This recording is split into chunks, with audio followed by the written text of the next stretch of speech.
Bismillahirrahmanirrahim.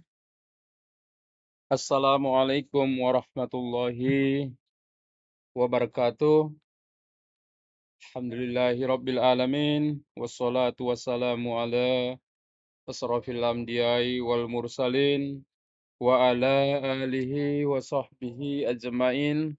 Rabbishrah li sadri wa yassir li amri wahlul 'uqdatam min lisani yafqahu qouli amma ba'du.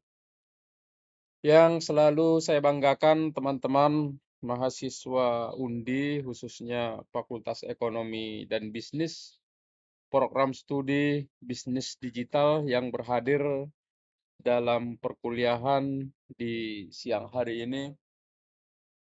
Tentu rasa syukur yang tak bosan-bosannya kita ucapkan kehadrat Allah Subhanahu wa Ta'ala, Sang Kholik, Sang Pencipta yang telah memberikan berbagai macam kenikmatan, terutama nikmat panjang umur yang alhamdulillah, juga kenikmatan iman Islam sampai saat ini kita masih tetap istiqomah menjalankannya.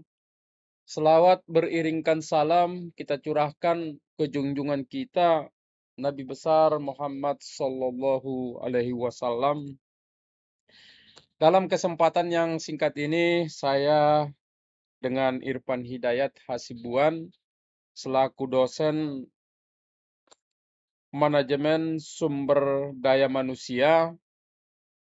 Nah, adapun perkuliahan di hari ini adalah merupakan pertemuan yang ke-9 dan tema kita adalah pengembangan dan pelatihan kompetensi SDM. Nah, kenapa pengembangan dan pelatihan ini menjadikan suatu yang sangat penting? Pada dasarnya, kita memang sebagai umat manusia dituntut untuk terus belajar, mengembangkan skill yang kita miliki, bahkan dalam Islam, bahwa belajar itu adalah merupakan suatu kewajiban. Mulai sejak kita lahir sampai hari ini dan bahkan sampai akhir hayat kita adalah kita diwajibkan untuk belajar. Nah, teman-teman, kenapa ini menjadi suatu penting belajar ini? Karena perkembangan ilmu pengetahuan, inovasi-inovasi yang begitu berkembang inilah yang mewajibkan kita sehingga membutuhkan yang namanya belajar tersebut. Ilmu pengetahuan, teknologi yang kita miliki saat ini, teman-teman, belum tentu masih bisa digunakan ataupun masih bermanfaat ataupun masih relevan di tahun-tahun yang akan datang. Ini bisa kita lihat perubahan yang sangat signifikan sebelum era COVID dengan setelah era COVID ini ada banyak sekali teknologi-teknologi yang baru bermunculan. Tentu ini adalah bagian daripada perkembangan era digital tersebut. Tadinya kita tidak mengenal namanya e-commerce, tidak kita mengenal yang namanya bisnis digital dan sebagainya. Tapi hari ini mau tidak mau, siap atau tidak siap, kita harus memasuki era digital tersebut. Nah, untuk itulah kita diharuskan untuk terus bertumbuh dan berkembang agar kita tidak bisa ataupun kita tetap mampu bersaing dengan tenaga kerja yang lain, terutama yang benar-benar mengikuti perkembangan teknologi-teknologi ini. Nah, teman-teman, sebelum kita memberikan pelatihan kepada karyawan ataupun tim yang kita miliki, tentu kita terlebih dahulu harus mengidentifikasi tim yang kita miliki. Nah, dalam hal ini yang perlu kita identifikasi adalah motivasi dan skill yang dimiliki. Kenapa? Karena ini adalah menjadi satu barometer, menjadi satu indikator atas sukses atau siapnya seseorang untuk bekerja. Nah, teman-teman, di sini ada yang namanya skill wheel metric. Skill wheel metric ini dikembangkan oleh Paul Hersey di tahun 1970. Nah, beliau di sini mengidentifikasi setidaknya 4 level karyawan yang sering ditemukan di perusahaan. Nah, yang pertama di sini adalah di level pertama atau di level A, yang mana karyawan memiliki loyalitas yang tinggi dan juga memiliki kompetensi yang tinggi. Ini bisa kita lihat. Ciri-ciri karyawan yang memiliki loyalitas yang tinggi itu adalah biasanya memiliki disiplin yang tinggi, selalu patuh pada aturan-aturan yang ada di perusahaan tersebut. Ketika kita berikan tugas, tugas tersebut selalu dikerjakan dengan tepat waktu. Dan laporan-laporan yang diberikannya pun sesuai dengan apa yang kita inginkan. Ini adalah ciri-ciri yang memiliki loyalitas yang tinggi dan kompetensi yang tinggi. Nah, teman-teman, ketika kita memiliki karyawan ataupun tim yang memiliki posisi di level A ini, tentu ini adalah orang yang suka dengan tantangan. Maka dalam hal ini kita pun harus memberikan kepada beliau tantangan-tantangan agar terus termotivasi untuk berkarir ataupun bekerja lebih baik. Nah, kemudian ada di level 2 atau level B, di sini adalah seseorang yang memiliki kompetensi yang bagus, namun loyalitasnya sangat rendah terhadap perusahaan. Nah, ini bisa kita lihat ciri-ciri orang yang memiliki level di B ini adalah bahwa setiap pekerjaan yang kita berikan selalu mampu dikerjakan dengan baik, dengan laporan-laporan yang sesuai dengan apa yang kita inginkan. Namun sayangnya orang tersebut ketika hadir di perusahaan adalah sebagai untuk memenuhi kewajiban-kewajibannya saja sebagai karyawan. Barangkali orang tersebut ketika selesai pekerjaannya, maka orang tersebut pun akan pulang atau meninggalkan perusahaan. Bahkan orang tersebut biasanya dari segi disiplinnya ini sangat rendah. Datang selalu terlambat, pulang selalu sebelum waktunya. Ini adalah ciri-ciri orang yang memiliki di level B tersebut. Nah, ketika kita memiliki karyawan yang berada di posisi B ini, tentu yang kita berikan adalah bagaimana loyalitas karyawan tersebut meningkat.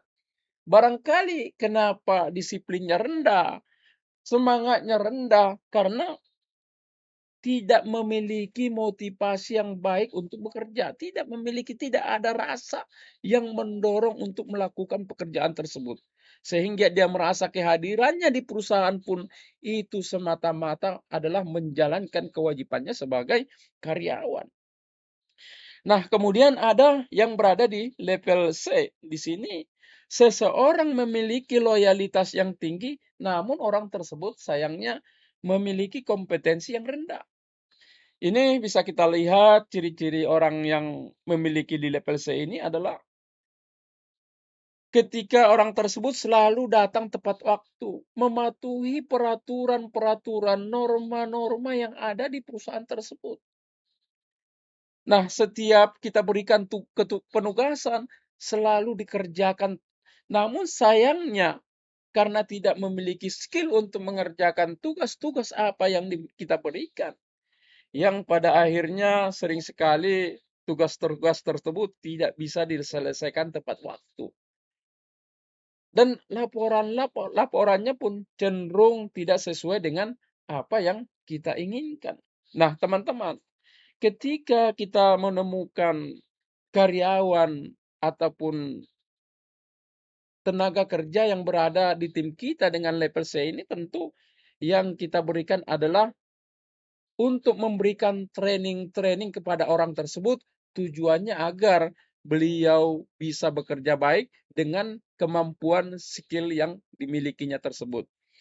Nah, di level terakhir di mana seseorang ataupun karyawan yang berada di level D ini adalah loyalitasnya yang sudah rendah, kompetensinya pun sudah rendah. Orang tersebut selalu datang terlambat, pulang sebelum waktunya. Ini adalah ciri-ciri orang tersebut. Ketika kita berikan penugasan pun, orang tersebut tidak mampu mengerjakannya dengan baik. Nah, laporan-laporannya pun ini cenderung adalah selalu tidak sesuai dengan apa yang kita inginkan. Nah, ketika kita menemukan karyawan yang berada di level tersebut, tentu yang bisa kita berikan adalah kita memberikan motivasi kepada orang tersebut sekaligus memberikan training-training, memberikan pelatihan-pelatihan, bimbingan. Barangkali kenapa motivasi ataupun loyalitasnya rendah? Karena tidak memiliki kemampuan untuk bekerja. Nah, tentu ini ketika kita menemukan orang tersebut sangat rumit untuk mengenanganinya karena bisa jadi motivasi kita berikan pun ataupun skill yang kita berikan pun belum tentu mampu berubah orang tersebut.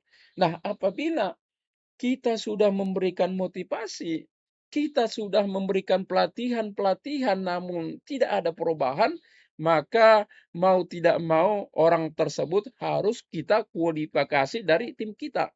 Kenapa? Karena ini akan menjadi toksik untuk karyawan-karyawan yang lainnya. Nah, Bapak Ibu, adapun pengembangan SDM, apa sih yang dimaksud dengan pengembangan SDM tersebut? Nah, di sini bisa kita lihat pengembangan SDM itu adalah suatu proses yang sistematis dan tentu ini adalah dilakukan secara berkelanjutan, baik itu pendidikan, baik itu pelatihan, bimbingan, keterampilan, ilmu pengetahuan untuk meningkatkan kompetensi karyawan tersebut.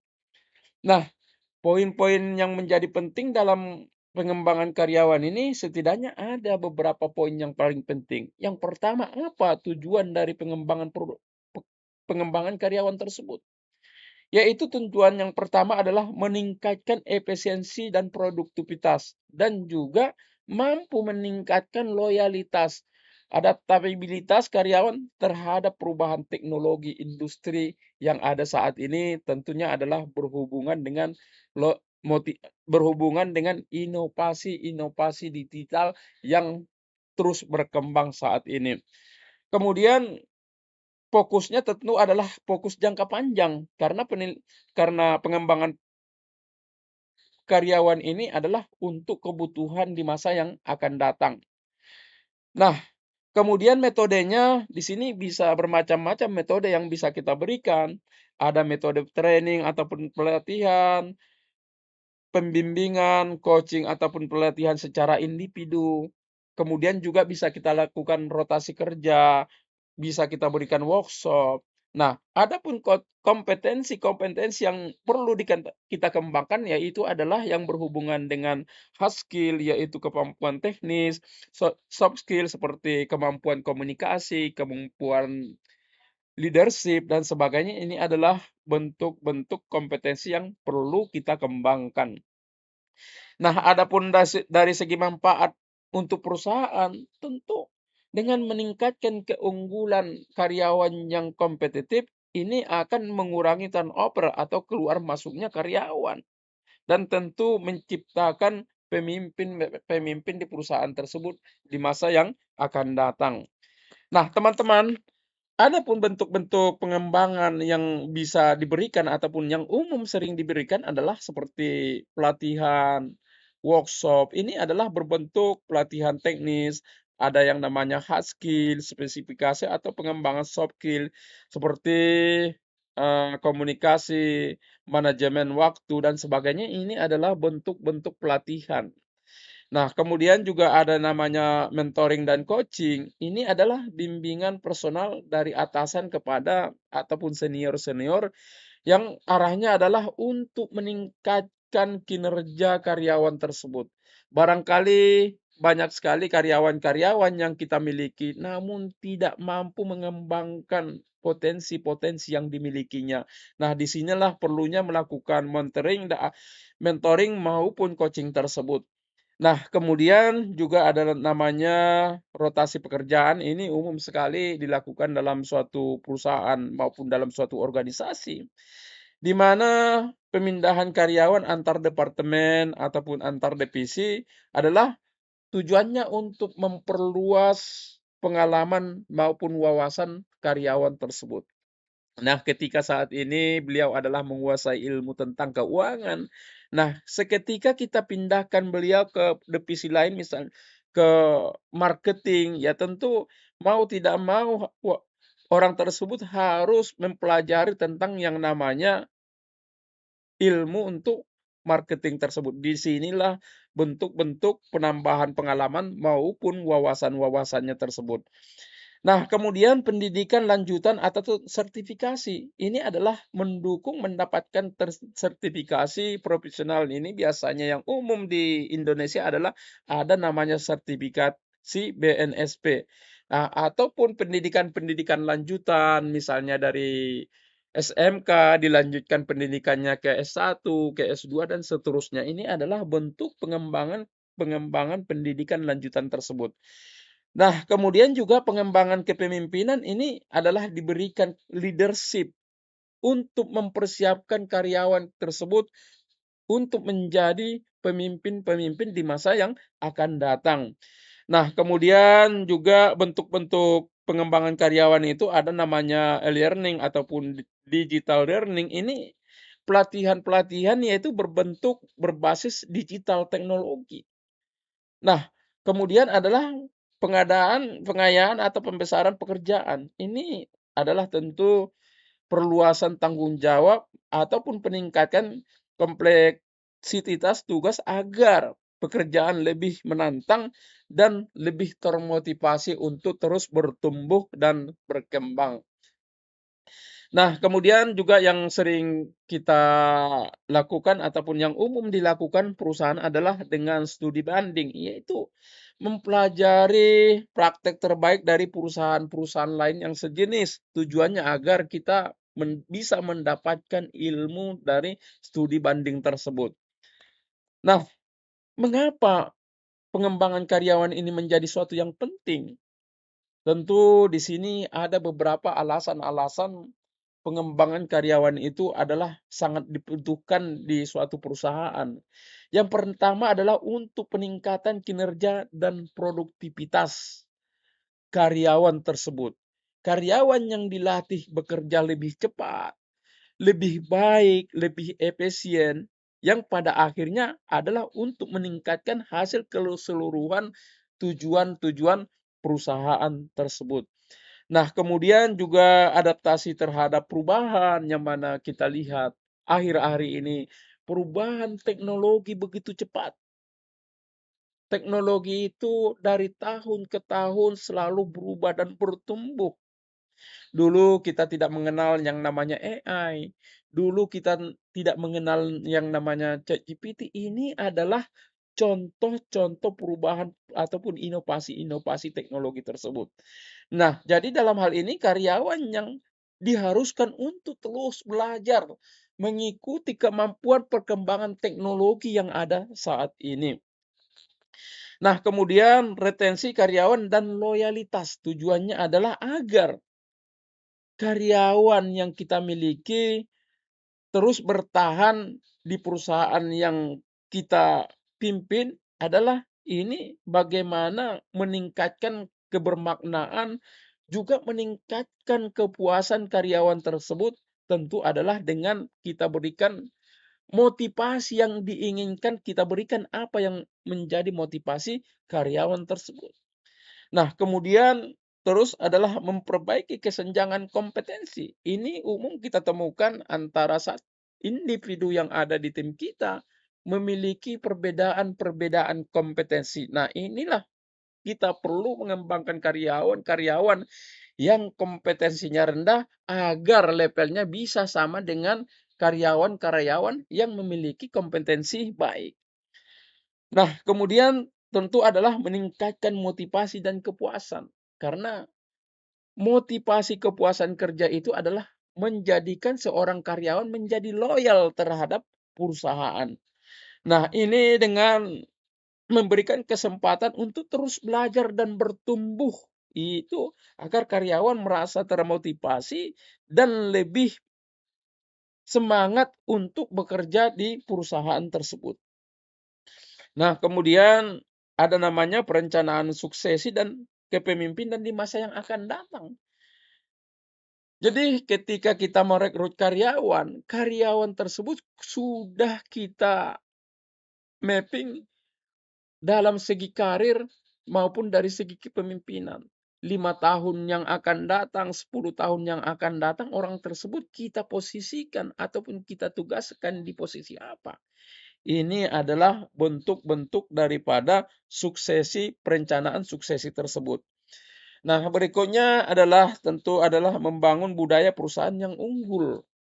Nah, tentu dengan fokus pada pengembangan penciptaan budaya kolaboratif dan kompetitif. Karena budaya-budaya organisasi itu harus terus berubah, harus terus bertumbuh seiring dengan perubahan-perubahan teknologi yang ada saat ini.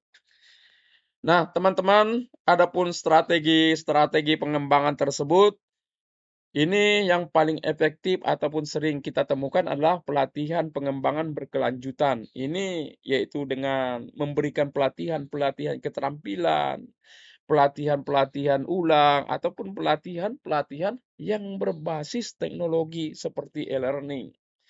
Nah, kemudian yang strategi pengembangan yang menjadi efektif yaitu program mentoring maupun coaching. Ini umum dilakukan oleh para senior-senior yang ada di perusahaan. Tujuannya adalah memberikan semangat, memberikan arahan, memberikan bimbingan kepada karyawan-karyawan yang ada di bawahnya. Nah, kemudian pendidikan formal ini biasanya seperti pendidikan sarjana ataupun magister. Ini adalah salah satu contoh pendidikan-pendidikan formal yang berkelanjutan. Nah, kemudian juga adalah dengan manajemen kinerja dan evaluasi.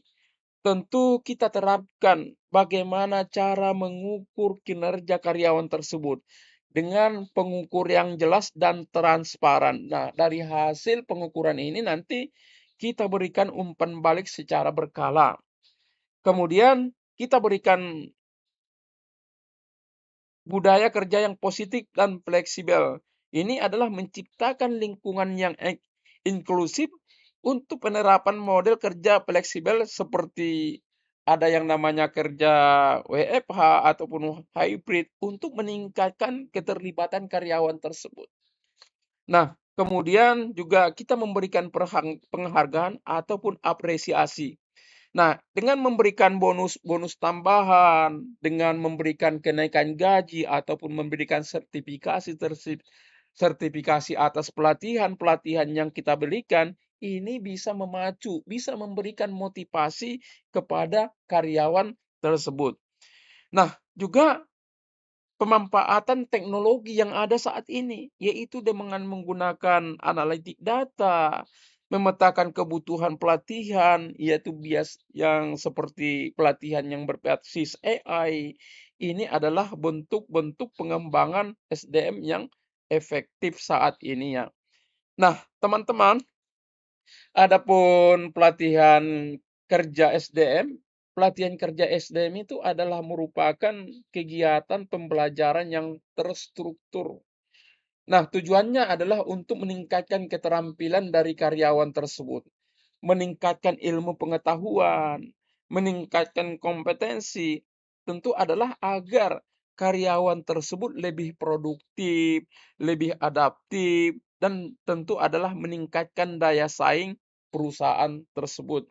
Nah, program ini mencakup seperti pelatihan fungsional, teknis, pelatihan manajerial, ada yang namanya soft skill, yaitu menciptakan tenaga kerja yang benar-benar kompeten dan mengurangi perputaran karyawan ataupun mencapai tujuan daripada organisasi tersebut ataupun tujuan perusahaan tersebut.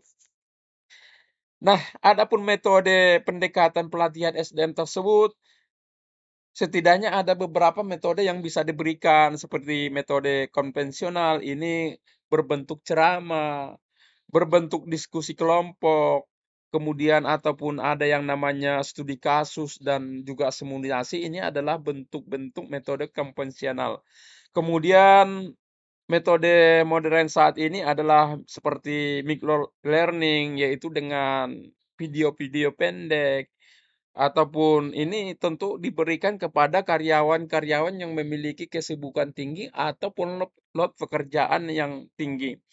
Nah, kemudian bisa diberikan pelatihan di ruang-ruangan seperti pelatihan eksternal, apakah menggunakan lembaga-lembaga khusus, trainer-trainer khusus. Ini adalah yang umum diberikan perusahaan untuk dalam segi pelatihan SDM tersebut.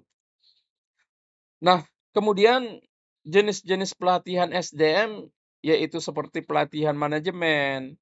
Ini adalah pelatihan basic untuk XR ataupun konvensional benefit, industrial relationship, dan juga manpower planning. Ini training-training tersebut diberikan kepada level-level manajemen. Kemudian ada namanya pelatihan di level staff seperti pelatihan public speaking, pelatihan kecerdasan emosional, pelatihan manajemen stres. Ini adalah bentuk-bentuk pelatihan yang sering diberikan kepada level staff. Nah, kemudian juga ada pelatihan teknis, fungsional seperti pelatihan spesifik sesuai dengan bidang ataupun pekerjaan yang didudukinya saat ini. Tentu ini adalah untuk mendorong agar karyawan tersebut bisa bekerja lebih baik dan tentu tujuannya agar perusahaan bisa berkembang sesuai dengan tujuan-tujuan di masa yang akan datang. Nah, poin penting mengenai pelatihan SDM ini di era digital ini adalah salah satunya peningkatan keterampilan digital, di mana karyawan mampu menggunakan teknologi-teknologi terbaru, alat-alat digital yang tersedia saat ini, perangkat lunak untuk menunjang pekerjaan. Salah satu contoh-contoh perangkat lunak adalah seperti AI. Ini adalah salah satu teknologi-teknologi yang saat ini ada dan terus bertumbuh dan berkembang. Nah, kemudian juga adaptasi atau adaptabilitas, fleksibilitas ini membantu SDM mampu beradaptasi dengan perubahan-perubahan yang sangat cepat, termasuk metode-metode kerja baru seperti yang ada namanya WFA, WFH, ada namanya hybrid. Ini adalah bentuk-bentuk perubahan-perubahan. Nah, kemudian juga ada peningkatan produktivitas dan efisiensi di mana karyawan dilatih dengan teknologi yang mampu bekerja lebih cepat, mampu bekerja lebih akurat dan efisien. Sehingga tentu ini tujuannya adalah untuk meningkatkan kinerja perusahaan secara keseluruhan ataupun secara menyeluruh. Nah, kemudian inovasi daya saing tentu adalah pemberian pelatihan kepada karyawan tujuannya untuk mendorong karyawan untuk berpikir lebih kreatif, memanfaatkan data-data digital yang tersedia saat ini. Nah, tentu ini adalah peluang untuk menciptakan peluang-peluang bisnis di masa yang akan datang.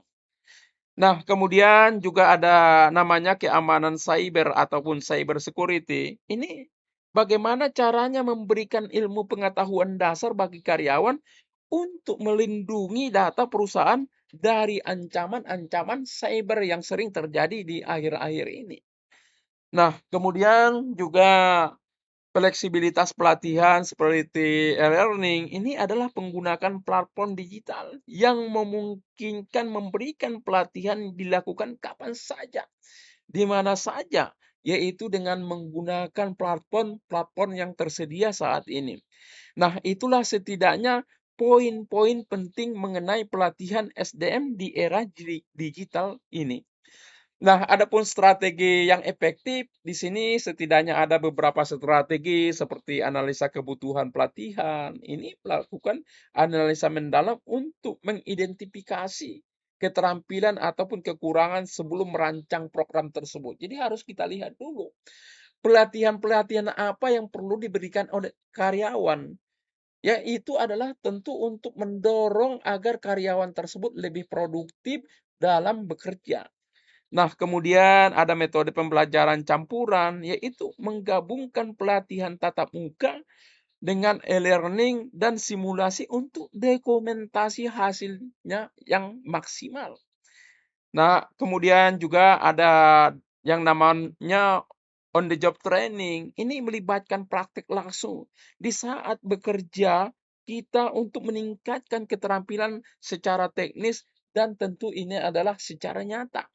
Jadi ini kita berikan training itu ketika bekerja ataupun menyelesaikan tugas-tugas yang diberikan perusahaan kepada karyawan tersebut. Nah, kemudian ada namanya coaching dan mentoring. Ini berbentuk pendampingan dari beberapa ahli ataupun senior ataupun atasan untuk mengembangkan karir dan soft skill karyawan yang bersangkutan. Kemudian ada role playing atau simulasi, ini dengan menggunakan skenario situasi kerja nyata untuk melatih interaksi dan penyelesaian masalah-masalah yang dihadapi ketika sedang ataupun yang saat bekerja. Nah, kemudian juga ada evaluasi pasca pelatihan, yaitu tentu kita harus mengukur kemampuan ataupun keberhasilan dengan menggunakan metode-metode pelatihan yang telah kita berikan. Dengan memberikan evaluasi terhadap pembelajaran, perilaku, dan dampak terhadap bisnis perusahaan tersebut. Nah, kemudian budaya belajar berkelanjutan ini adalah tentu kita harus terus mendorong karyawan untuk terus bertumbuh dan berkembang. Tentu ini dengan menerapkan ilmu-ilmu baru di lingkungan kerja. Tentu ilmu-ilmu baru ini adalah berhubungan dengan inovasi-inovasi perubahan teknologi yang ada saat ini. Nah, demikianlah perkuliahan di pertemuan ke-9 ini. Semoga pertemuan yang singkat ini bisa memberikan makna, bisa menambah wawasan kita sehingga kita bisa lebih berkembang dan bertumbuh di mana kita berkarir saat ini. Nah, barangkali hanya ini yang bisa saya sampaikan. Kurang lebihnya mohon maaf. Wabillahi taufik wal hidayah. Assalamualaikum warahmatullahi wabarakatuh.